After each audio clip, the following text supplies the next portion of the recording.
Now let's take a look at some other types of nuclear reactions. So we have discussed nuclear decay, which is a natural process. It spontaneously happens. But you might be more familiar with our other types of nuclear applications, which is nuclear bombardment, which happens in nuclear reactors.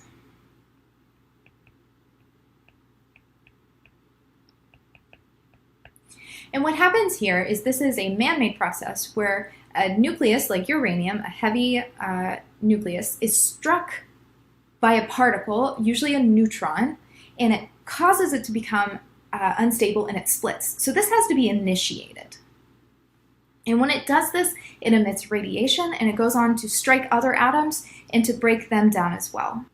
So this is an initiated process. It's not natural. And then once these atoms are breaking down and splitting, what happens is there's a lot of energy that comes off of this reaction, and so that energy is harnessed and used. So here's an example of nuclear fission. That's the name of this process, where we have a nucleus that is struck by a particle.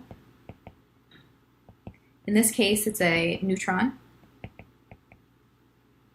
It's hit with this, it causes it to be unstable, and so it splits into two new entirely different atoms, krypton and barium. Yes. And then what happens is a bunch of energy comes off of this process when that happens, a ton of energy. And then it also releases some more particles, so some more neutrons come off. And those go and they hit more U-238 that's around it, and it splits. And so you see this chain reaction. So we hear of that in our nuclear reactors. There's a chain reaction because when one breaks, it pulls off new particles, and those go and break all of the other ones and break and break and break and break. And that's why these things get really hot, because this process, once it's initiated, it goes automatically. And so tons of energy comes off when that happens. Now this process was discovered in 1939. This was actually outlined in the journal Nature, and this was discovered by Hahn and Strassman. This is the first time that uranium was split with neutrons, and so they called it disintegration of uranium by neutrons, and it's a new type of nuclear reaction. So this is where nuclear fission was discovered. This is the discovery of nuclear fission, which, if you notice on the date, it's right before the end of World War II. So here's a nice timeline. I think you can actually find this on Wikipedia, and you can actually see the history of all of these nuclear developments, and they happened really, really fast because this was a very important initiative for the government. So this is a really cool history. We don't have time to go through it, so I'm going to just skip. Now, something I do want to make clear is that nuclear decay is not nuclear bombardment or nuclear fission. These are the same terms. So neutron emission via nuclear decay is a natural process. This is a natural process. This is a neutron emission. Nuclear bombardment or nuclear fission is not. Nuclear fission requires input of the neutron on this end. It has to come in, hit the atom, and split it. So our nuclear decay here is not initiated by anything. This is a natural process neutron emission is. So don't get those too confused. So I wanted to briefly go over some of the pros and cons of nuclear energy so you can kind of understand these. So what's really interesting about nuclear reactors, nuclear bombardment, nuclear fission, is that these things produce tons of energy. Like just a gram of material, like this much material, can power like a whole house for weeks. It really produces tons of energy. And it doesn't contribute to CO2 global warming because you'll notice there's no methane or carbon dioxide coming off of this process. It's just big, heavy atoms. So it's a clean energy in this sense. It's not a clean energy in other senses. And also, living near a reactor doesn't actually increase your radiation dose significantly because radiation is very limited by range. It increases exponentially as you get closer to it. So if you live several miles away, you don't have any reason to be concerned about that. And then we have low operating costs of our nuclear reactors and also low quantities of fuel required. Remember I told you a gram of nuclear material can power like several homes for several weeks. We really need very, very small amounts of fuel. Now, some of the cons of this is one that we talked about with nuclear decay. So it takes a really, really long time to degrade the materials that come out of this. So they have to be in a storage facility for years and years on end until the radiation becomes stable enough to release into the environment. It is a non-renewable energy source. So even though it doesn't contribute to CO2 and global warming, we only have so much uranium that we can use, so it is finite. And then also there are other types of costs associated with nuclear energy, such as transportation of the radioactive material, that sort of thing. So it's not necessarily an entirely clean energy, it's just cleaner. All right, so we've talked about two types of nuclear reactions so far. We've talked about nuclear decay, which is a natural process that happens in the environment. We talked about nuclear bombardment, which is fission, which happens in our nuclear reactors. And then the last one I want to talk about is nuclear fusion. Nuclear fusion is a really unique process. It happens with lightweight atoms. So you'll notice that when we're talking about nuclear fission, we're talking about nuclear decay, we're talking about all these atoms down here on the bottom of the periodic table. But nuclear fusion happens right here at the top with the lightest elements. This is a big, big difference. And so what's happening with nuclear fusion is instead of splitting atoms, we're combining them and making an entirely new material. So it starts with two hydrogen atoms, which is the lightest element on the periodic table. It mashes them together to form helium, which has two protons. And this emits a huge amount of energy to do this. So they come together and there's a big amount of energy released. Now the process that this happens is not the greatest, because in order for it to happen, it has to happen at a really, really high temperature. So this normally happens in outer space, where we have certain planetary bodies, and we see that they're really, really hot. So on the sun, nuclear fusion is constantly going on. That's why we're getting radiation off the sun. That's why we get UV radiation from the sun, because nuclear fusion is happening there. But it happens at 100 million degrees Celsius at a minimum. So the sun's even hotter than that, which is one of the reasons why we can't really harness it here, because this heat and energy requirement to get it to be that hot is really, really high. Now, once you get the temperature up there, it's kind of self-sustaining because of all of this energy coming off. It just kind of heats and heats and heats itself. It's kind of like a melting pot. And what you'll see is that all of these lightweight atoms, these hydrogens and these heliums, make isotopes of hydrogen and helium. What's unique about this too is that your helium and hydrogen atoms, isotopes that are coming off of here, don't decay. Once they form these isotopes, the majority of them are stable. Or if they do decay, they decay really, really quickly. So there's no nuclear waste that happens in this process. There's just a big melting pot of a lot of heat and energy, and so it just mashes things together like crazy. So here are some of the differences between nuclear fission and nuclear fusion. Now, if you've ever seen Back to the Future, you'll know that they travel back to the future using a cold fusion device on their car. All right, so we have not invented these yet. They don't exist. Fusion only occurs that we know of out in outer space. We're working on it, we're trying to figure it out, but it is a decades-old problem. Okay, so some of the differences between nuclear fusion and nuclear fission. Fission, normally in our power plants, we're seeing large atoms be split. So large atoms. With nuclear fusion, we're seeing smaller atoms like hydrogen and helium. We see radioactive waste from fission that has to be stored and let it decay, whereas there's no radioactive waste from fusion, which is, again, why it's an ideal power source. We usually use this for nuclear power plants. This happens on the sun most of the time for fusion. And this happens at very, very, very high temperatures. Fission can occur at a much lower temperature, which is why we can use it. Now, they do have some similarities. These are still nuclear processes. So we're seeing that there's a change in the nucleus of the atom. The protons and neutrons are changing. The mass of it often changes as well. So we're still doing alchemy regardless of which one we choose. They also create large amounts of energy. Both of them create tons of energy. And we're seeing that transmutation of elements occur. So I'm going to put this link to this video in the assignment on Canvas so that you can watch it if you want. It kind of talks about how the origin of all of the elements on the periodic table arise from nuclear fusion. It discusses how in this melting pot of the sun, you can go from hydrogen to helium, then helium to lithium and beryllium. And as you fuse and fuse and fuse atoms, they get bigger and bigger and bigger until eventually a star dies and a supernova occurs. So this is a really cool process. The video is only like 5 minutes if you want to take a look at it. Okay, so let's check your comprehension. See if you can answer these 2 questions here based on the notes that you took. So let's discuss the answers to these. The first one asks us, how is nuclear decay different from nuclear fusion? Well, there's a couple of things. This is a natural process.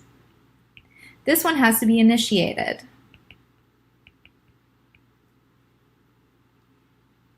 So another thing that you might have noticed is our nuclear fission outputs a lot of energy. Lots of energy. That's because this happens at a very low percentage in nature. The nuclear decay does, like 0.001% of atoms in the environment undergo nuclear decay, whereas in nuclear fission you have a concentrated amount of isotopes.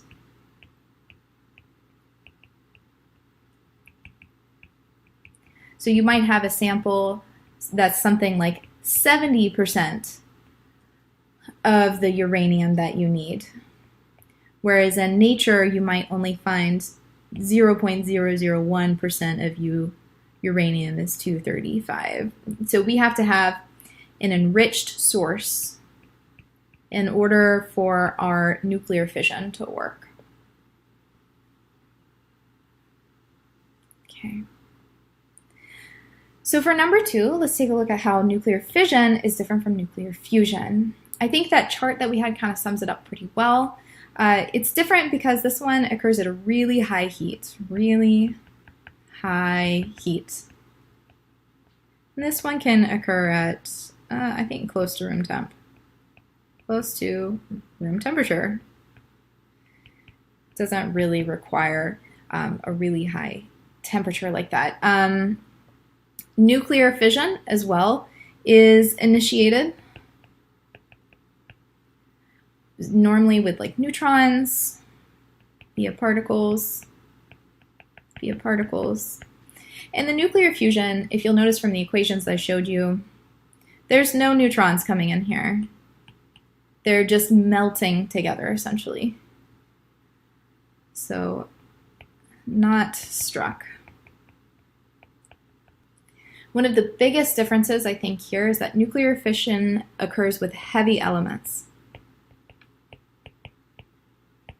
whereas nuclear fusion occurs with lightweight elements on your periodic table. So we're looking at processes that happen on opposite ends of the periodic table here. And then the last one that's pretty important as well, if we ever happen to harness nuclear fusion, is that this one produces nuclear waste that has to be stored until it can degrade via nuclear decay and become stable so that we can release it into the environment. And this one has no nuclear waste. So nuclear fusion is kind of like the holy grail of nuclear energy. It's clean, there's no nuclear waste, and you can get tons of energy out of it with very little input.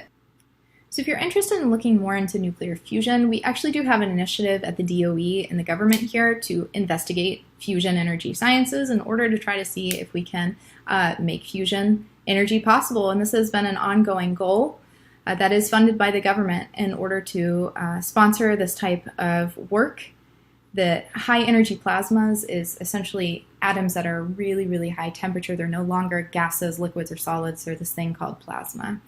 So if you're interested, you can take a look at the DOE website and read more about fusion energy. Let's talk about some applications of nuclear radiation outside of nuclear power plants and astral bodies out in outer space. So we actually have one that's probably located in your house. So in your smoke detectors in your house, we have this radioactive element called americium-241. It emits alpha particles.